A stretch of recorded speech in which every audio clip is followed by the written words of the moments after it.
Acharya Shri, do mantras lead to enlightenment?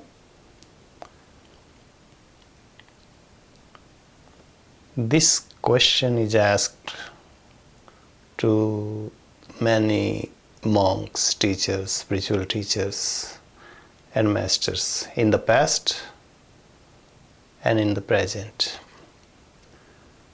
Mantra is a divine sound. This sound can heal you physically, mentally and spiritually. When I am using word heal, just heal. If you practice mantra loud, it helps to maintain the good health physically, and it calms down your mind. Also, spiritually, you get healed. But the people who are claiming, or the masters who are claiming that mantra can give you liberation or can lead you for the liberation, they are totally wrong. Mantra, they don't have that much power. Mantra is just a tool, like other practice. If you practice, suppose austerity, or fasting, or reading a spiritual book, or listening a lecture, or the spiritual discourses from the masters, that is just helpful to understand.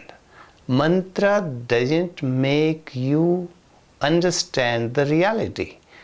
Yes, it helps to calm you down. And once you calm down, there is a chance in that calmness, in that tranquility, if you jump suddenly in meditation. And when you are in meditation and there is no selfishness, no selfish motivation, then it happens. The meditation begins to burn your karma. So at least meditation is a fire. Mantra is not a fire. Mantra is a sound. And sound just works because it is a divine sound. So maybe it will create divinity around you. Mantra is also for protection because it is a Sanskrit. If we define it, the mantra, what mantra means? Mananat trayate iti mantra. If you recite it, you are protected because it is a divine sound, and divine sound turns into electricity, and electricity enter into your body. That's what it was a ancient practice, that go to the under the dome of the temple and you recite the mantra there, because the sound turns into electricity, and that dome around it refine that electricity and it re-enter into your body. That's what it heals your body, and your mind is calm. So when it is calmness there, the toxins automatically begin to leave from your body. That's what mantra's role is. Any other tool, that mantra is a one tool. Ultimately, if someone wants to get liberation or achieve enlightenment, they have to do something else. They have to go deep into meditation. They have to understand what is life and what is non-life. Because people, even they are not familiar with the life. There are lives around you, but we don't see it. And we are thinking to achieve enlightenment. No, it is not. It is not possible. You have to have a knowledge where the life is. And where there is a life, you have to be careful not to hurt that.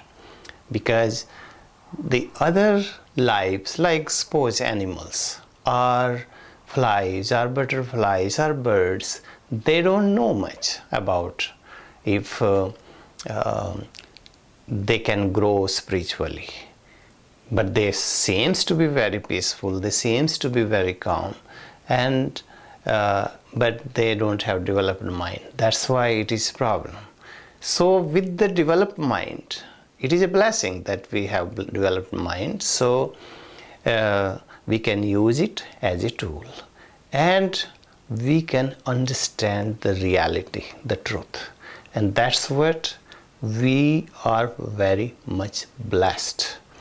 Enlightenment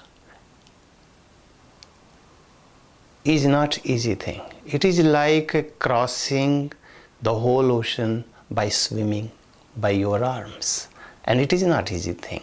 Or to achieve enlightenment, it is like walking on the edge of the swords or walking on the thorn. It is not easy.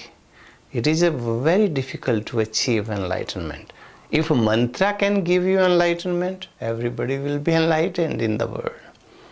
So the people who claim that mantra can lead you towards enlightenment, don't listen to them much, because it is a tool. Yes, it helps. It helps for the beginners. But ultimately, you have to look at yourself. You have to go deep into your being. And your being is hidden inside your body. You have to find it. You have to go backward journey. And before you go to backward journey, you have to have lot of understanding. It is the understanding which leads you towards enlightenment, which leads you towards liberation. Mantra is a just little tool, can help you if you are scattered, if you cannot focus. Yes, it helps. But anything can help. Mantra is one of them. Like if you stare on the one point somewhere and you don't recite even mantra, you still get very peaceful. I give you one technique, very easy, that you can focus better than repeating mantra. But it is also a tool. I can give you that one.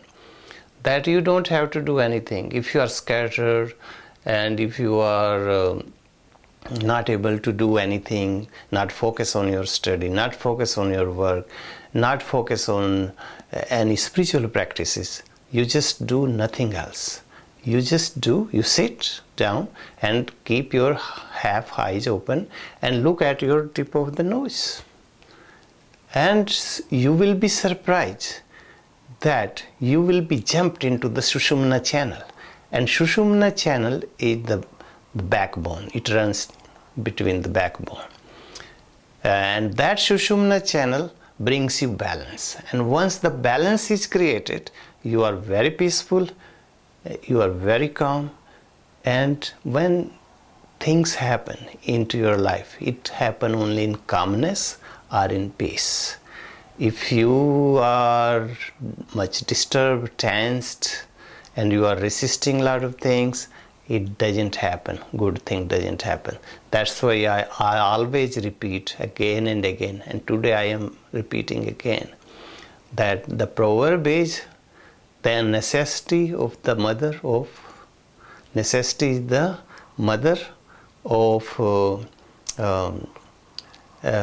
because we need a lot of things and we need more things, and they think that our necessities are leading towards the new invention. But I say that when you are calm, when you are relaxed, it is the relaxation is the mother of all invention. When you are relaxed, you will feel yourself. And once you are touched with your being, you will be surprised. You are going towards liberation, towards enlightenment.